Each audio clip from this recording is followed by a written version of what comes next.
జై శ్రీమన్నారాయణ. ఈరోజు మనం ధర్మపదం గ్రంథములోని చాప్టర్ 5 విభాగము 210. బ్రహ్మదేవుడు దేవతలకు ఋషులకు అందరికీ తన బ్రహ్మలోకంలో తపస్సు అంటే ఏమిటి, ఆశ్రమ ధర్మాలు అనగా ఏమిటి అని చెప్తున్నారని వాటిని చెబుతున్నాడు. మహాభారతాన్ని జనమేజయుల వారికి చెప్తున్నటువంటి వైశంపాయనుల వారు. రాజన్, బ్రహ్మదేవుడు తన లోకములో దేవతలకు ఋషులకు అందరికీ ఆశ్రమ ధర్మాల గురించి అలాగనే తపస్సు అంటే ఏమిటో చెప్తాను వినండి అన్నాడు. ఓ జ్ఞానులారా, ఆశ్రమ ధర్మాలు 4. మొదటిది బ్రహ్మచర్య ఆశ్రమం. వీరు బాల్య దశలో ఉండి గురువు వద్ద బ్రహ్మచర్యముతో విద్యను అభ్యసిస్తారు. వీరు గురువును తండ్రి వలె గౌరవిస్తారు, గురుపత్రిని తల్లి వలె గౌరవిస్తారు.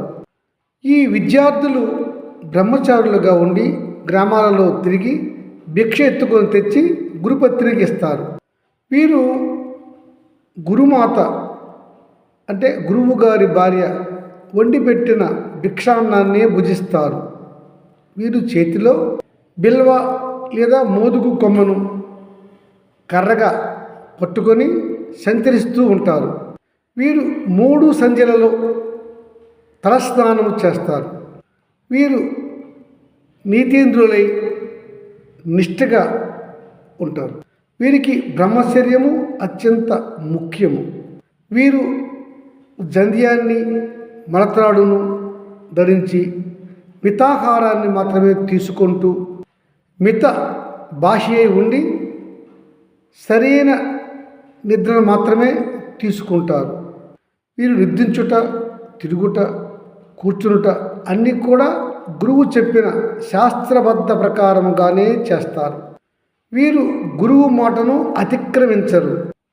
బ్రహ్మచారిగా గురు ఆశ్రమంలో ఉన్న ఈ ఆశ్రమవాసి సత్యము, ధర్మము, అహింస, శాంతి, శౌచము, క్రోధము లేకపోవుట, అసూయ లేకపోవుట,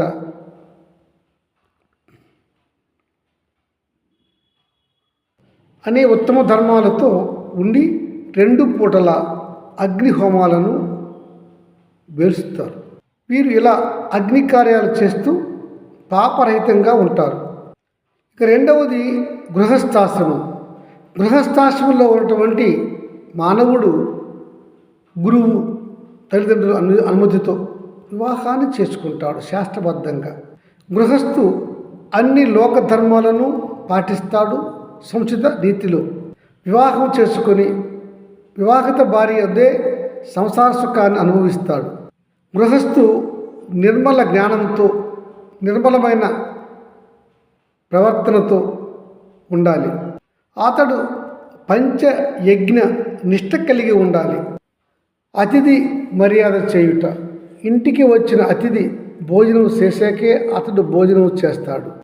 శ్వేత వస్త్రధారణ, అర్హతకు తనకున్నటువంటి స్థాయిలు దాన ధర్మాలు అర్హులకు చేస్తూ ఉంటాడు. ఇంద్రియ చాపల్యం లేక ఉత్తమ జీవనాన్ని అతడు పొంది ఉంటాడు. ఉత్తములతో స్నేహము, వేదాభ్యాసము, వేద పఠనము, ఉత్తమ వ్రతాలు ఆచరించుట, స్థితి బట్టి యజ్ఞయాగాలు నిర్వహించుట, నిష్ఠతో నిష్పక్షపాతంతో మితాహారంగా ఉంటాడు గృహస్థు.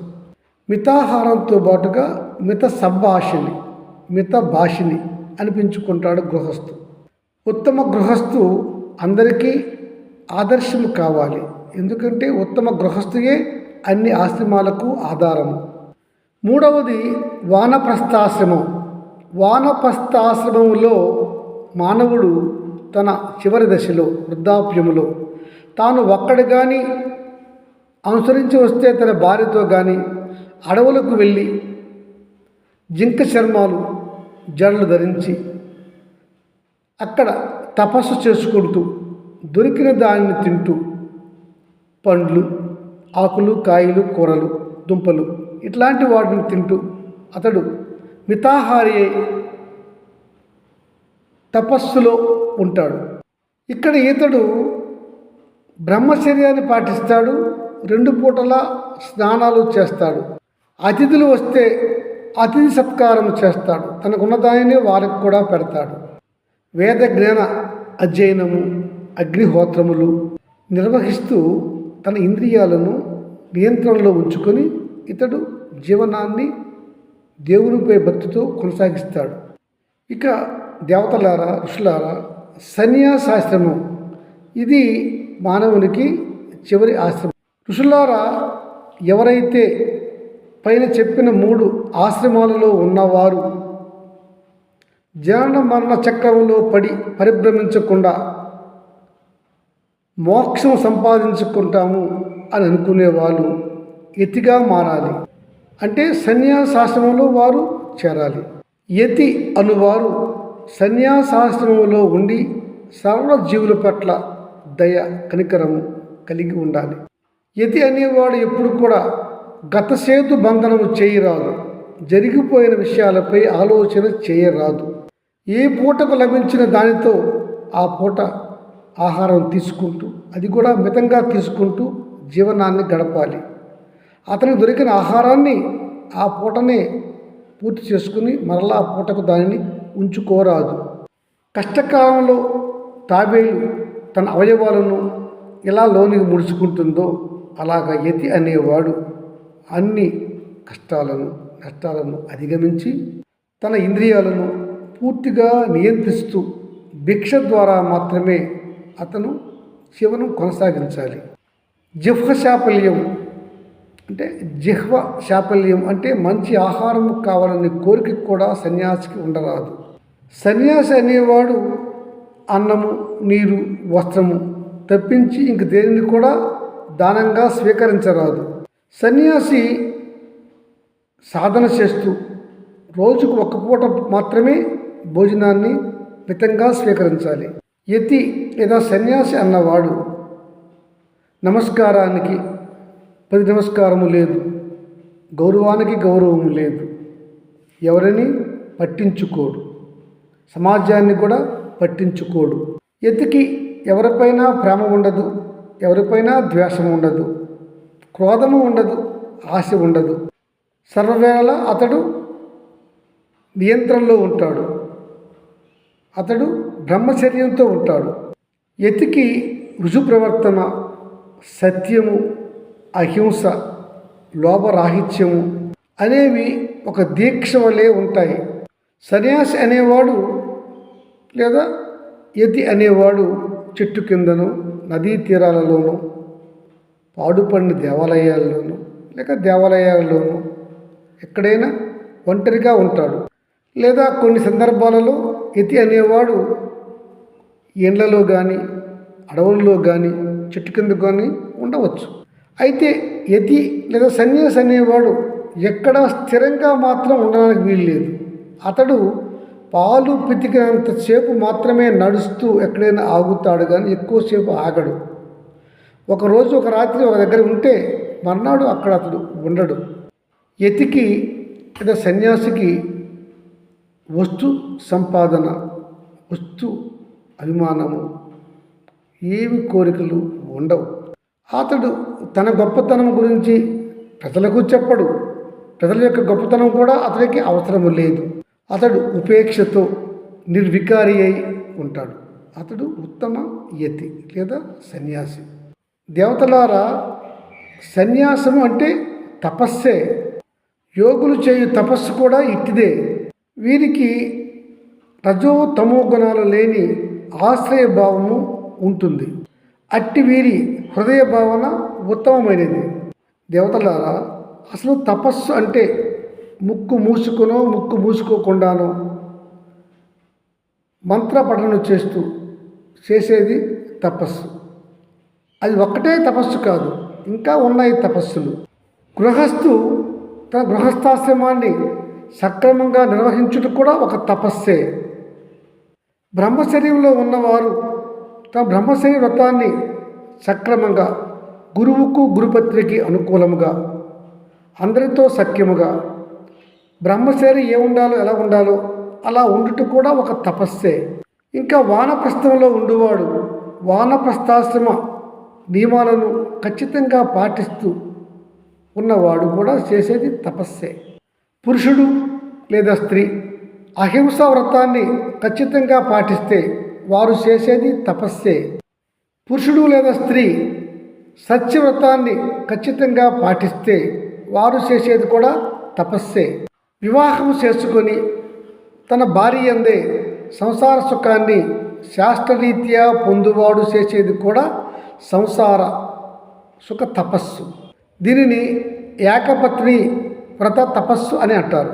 ఎట్టి వస్తు వాంఛలు ఇతర వాంఛలు కామము లేనివారు చేసే తపస్సు కామరాహిత్యమును తపస్సు. కోపాన్ని క్రోధాన్ని జయించిన వాడు చేస్తున్న తపస్సు క్రోధరాహిత్య తపస్సు. స్త్రీమూర్తి అయితే పతిని అనుగమించి పతికి ఎదురాడక పాతివ్రత్యంతో పతి శుశ్రూష చేస్తున్న స్త్రీమూర్తి పాతివ్రత్యం అనే తపస్సు చేస్తున్నట్టు గుర్తించాలి. ఈ పాతివ్రత్య తపస్సు అనేది చాలా గొప్పది, దైవత్వంతో సమానమైనది. దేవతలారా, పతి లేని స్త్రీ అయితే కఠోర బ్రహ్మచర్యంతో తన బిడ్డలను సక్రమంగా పెంచి విద్యాబుద్ధులు నేర్పి పతికి అత్తమామలకు ఉత్తర క్రియలు చేస్తూ ధర్మజీవనం చేసే స్త్రీ చేసేది కూడా ఉత్తమ తపస్సే. దేవతలారా వినండి. అవ్యక్తం బీజం, బుద్ధి కాండం, అహంకారము కొమ్మలు, మహాభూతాలు రెమ్మలు, ఇంద్రియాలు తొర్రలు, ఆశలు చిగుళ్ళు, మంచి చెడులు ఫలాలు. ఇట్టి సంసార వృక్షము ప్రకాశములో ఉంటుంది.